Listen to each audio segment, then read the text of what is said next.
Hello. Hi, Pete. Hi, Seth. Hi. I'm Vanya Garraway. I'm from That Shelf, and I'm so excited to talk to you about your movie, Endless Cookie. That shelf. So what I really wanted to talk to you about is your intention throughout the film, like what you wanted to do with it. I wanted to start right where you start from at the beginning, which is when you say, Seth, the goal is to make something funny, beautiful, political, spiritual, complex, simple, and true. And I think that you do that throughout the film. How do you feel about all those that statement and all those words, and if you accomplish that? I Yeah, mean, yeah. what Well, were you gonna say? well, it's basically it's like having family discussions around the table. There was just no other way to explain it. Just having family conversation and telling telling stories. Like, Yeah.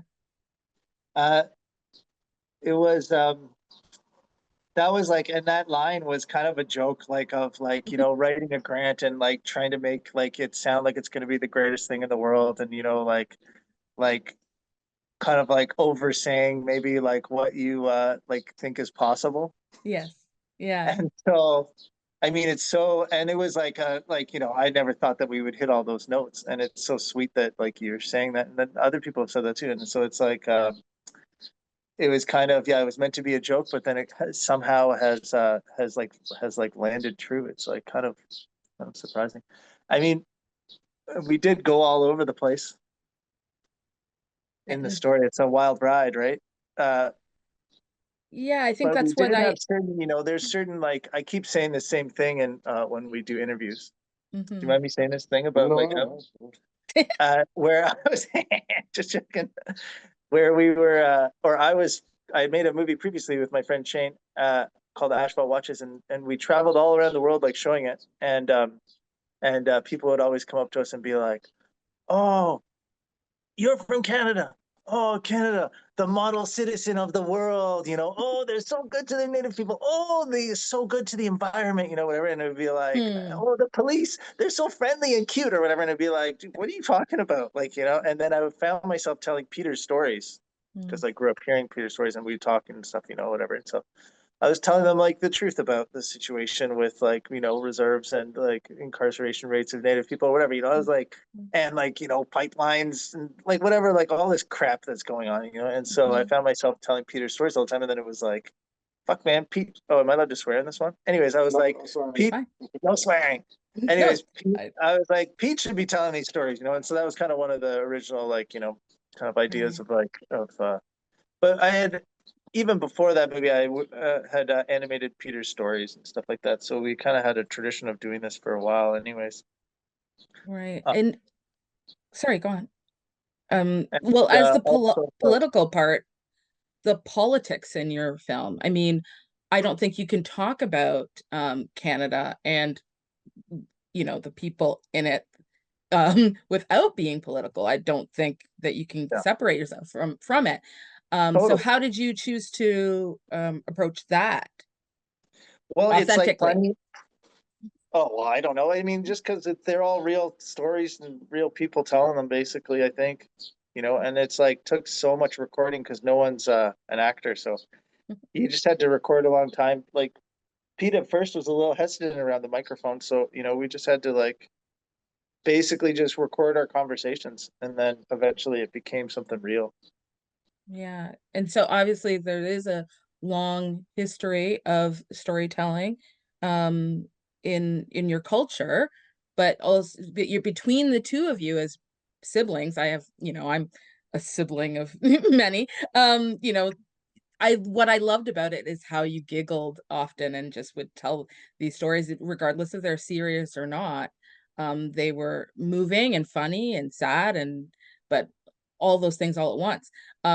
You were saying that you had animated his stories before. So have you always been telling Seth stories even when he was a baby? Because you show how Yeah, you took care of him as a baby.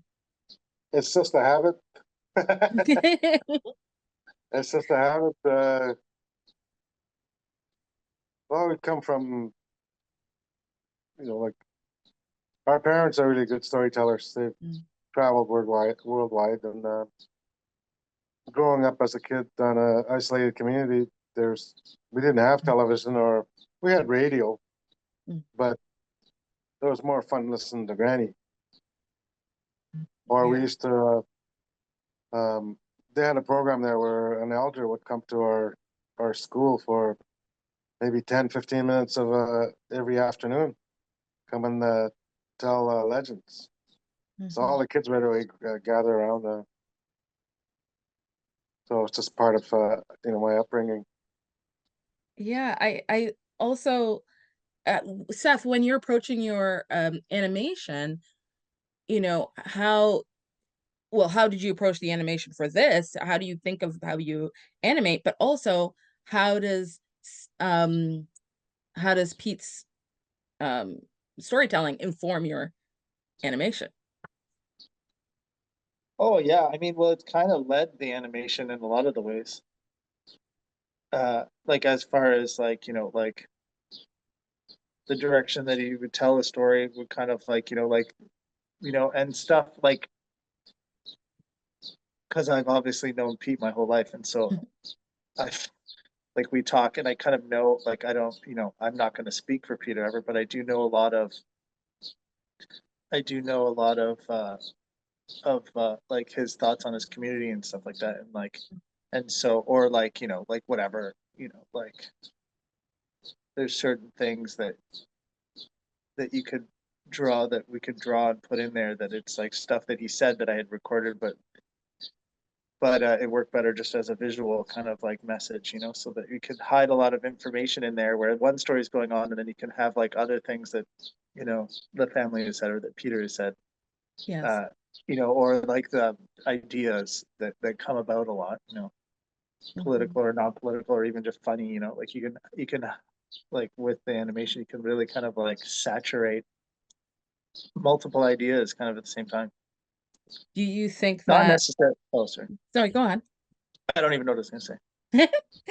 Do you think that your animation disarms people when talking about the heavier subject matter, like residential schools or grief? It totally feels like we snuck attack people. Like it feels like we like saturated their minds, and then like like snuck in there and whispered some truths to them. Because a lot of people are like, man, I wasn't expecting that, like, but I love it, like, and like we've informed some people, lots of people know about a lot of the problems of Canada already, obviously, but like we've had lots of people be like, holy shit, I didn't realize. Oh, I'm swearing again. I didn't, I didn't realize whatever, like, I didn't realize the incarceration rate of Native people. A lot of people have been coming up with that one. It's like, I think it really does. I think it does disarm people, and then they like, because like, a lot of the times you're being hit over the head maybe with like, like certain things, and you judge it before you even watch it. And that was a beautiful thing about making everything a little bit unreal, is that it's impossible to judge, because it's like you're like, what is that? Is that even a human? You know what I mean? So it's like a neat way to get into, get a message across. Yeah, the stereotype went out the window. Right. Yeah, I did love some of the things that were very specific to, well, I'm from Toronto, and to Toronto and Canada. And I loved how you got some of the information across the radio, but that was also animated. And that was Sukin That was a Toronto famous, which is a very Sukin. Yeah, so you have a very familiar voice. That's a very familiar voice to me anyway. Well, And yeah. but the tone was very CBC, with the jazz music My into friend that. Brody West from Toronto, from Eucalyptus, and Brody West trio, he did the saxophone on that. Just amazing. Yeah, so Canoe was like just professional. I thought, like, I have to think, hey, who's that? Who's doing that sound? That's so Canoe. She's one of the only pros in the film. I thought every aspect of the film was very thoughtful, and moving, but also I related to it as a person from a family. And so, but do you want to say anything about the film? Was this for anybody but your family, or was it for Canadians? I mean, to, you know, maybe shine a light on what we really are, or, you know, what was your intention there? Yeah, I mean, I guess it was like, ooh, yummy. We just got a bun delivered here. Um, Cookie's here. Say hi. Oh, hi, Hi. Cookie. So,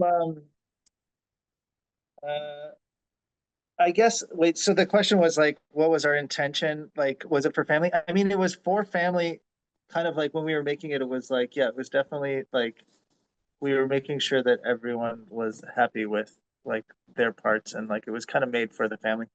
Uh, and Cookie even thought it was just a family thing. She didn't even realize that it would ever be released as a movie, Mm-hmm. which was pretty funny and cute. As like a kid, she was like, just thought we were playing a game, kind of having fun. Um, Yes. a lot of it was for fun, and like like uh, but also was for that original thing that I was saying. Did I say that about like how I was traveling with the previous film that I made? And Yes. okay, yeah, so it was kind of like that, and it was also like because Pete had talked about a lot like how terrible it was. Like you want to say that like this, like it was only negative news coming out of Shamattawa all the time, and so it made like Yeah. cops nervous when they would go there because they'd be like, "Oh, this is a town that like I've only Well, ever heard about the most horrible yeah, things I ever heard," but it's like, like I went to a party one time where somebody said, "Oh, where are you from?" And I said, "Shamattawa." And they started walking backwards, and they said, Mm, "I used to be a teacher there.